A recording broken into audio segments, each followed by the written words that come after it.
Winners don't do different things, they do things differently. Good morning students, welcome to SST So Simple tutorial.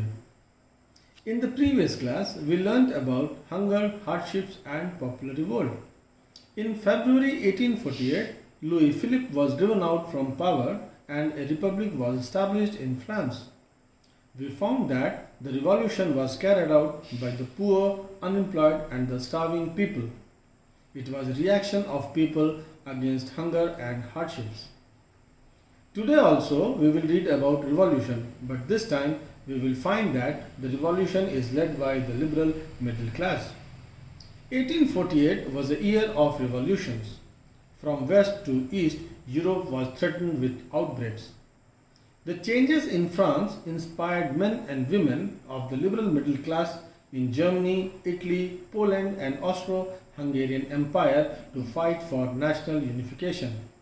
Remember that these states did not exist as independent nation states then. The liberals took advantage of the unrest prevailing in the society. They demanded for the creation of a nation state on the parliamentary principles. That means the constitution, freedom of the press and freedom of association. Let us see a case of the German region. In the German regions, a large number of middle-class professionals, businessmen and prosperous artisans came together in the city of Frankfurt and decided to vote for an all-German National Assembly. Elections were held in all the states of the German Confederation on 1st May 1848 to elect members of a new National Assembly, and the newly established assembly was summoned to meet at Frankfurt. On 18th May 1848, 831 elected representatives came to participate in the Frankfurt Parliament. The Frankfurt Parliament was convened in the Church of St. Paul. The main aim of the Frankfurt Parliament was to frame a constitution for a unified Germany. Sometimes you may be asked, what do you mean by Frankfurt Parliament? What will be your answer? It is the name of a German National Assembly founded during the Revolution of 1848 that tried to unite Germany in a democratic way. You may be asked, what was its aim? Its aim was to frame a constitution for united Germany. The Frankfurt National Assembly finally adopted a proposed constitution for Germany on March 28, 1849. This document provided for universal suffrage, parliamentary government and a hereditary emperor subject to the parliament. On 3rd April, when the deputation from the assembly offered the crown on these terms to Frederick Wilhelm IV, the King of Prussia, he refused the offer. He joined other monarchs to oppose this elected assembly. The king also got the support of the aristocracy and the military. Since the parliament was dominated by the middle classes who resisted the demands of the workers and artisans, the parliament lost the support of these workers, artisans and peasants also.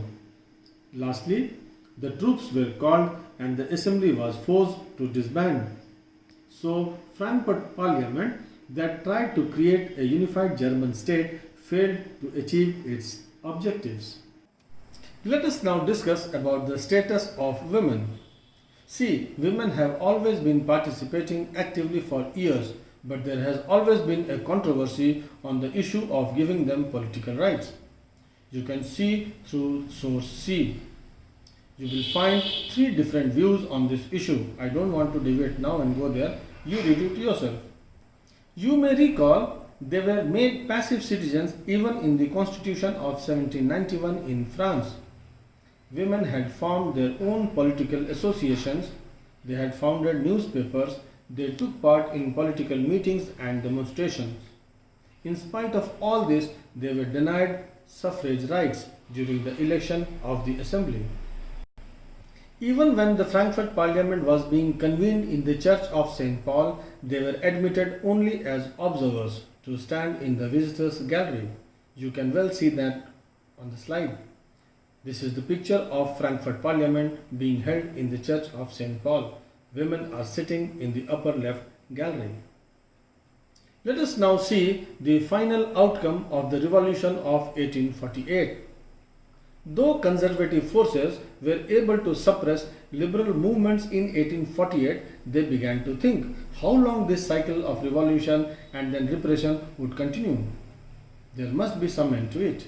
So they started to think of giving some concessions to the liberal nationalist revolutionaries.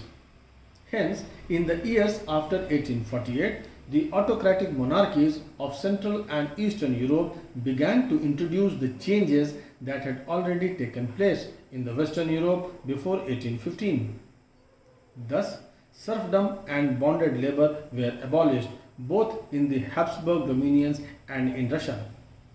The Habsburg rulers granted more autonomy to the Hungarians in 1867. Students, now you should be able to answer these questions. 1.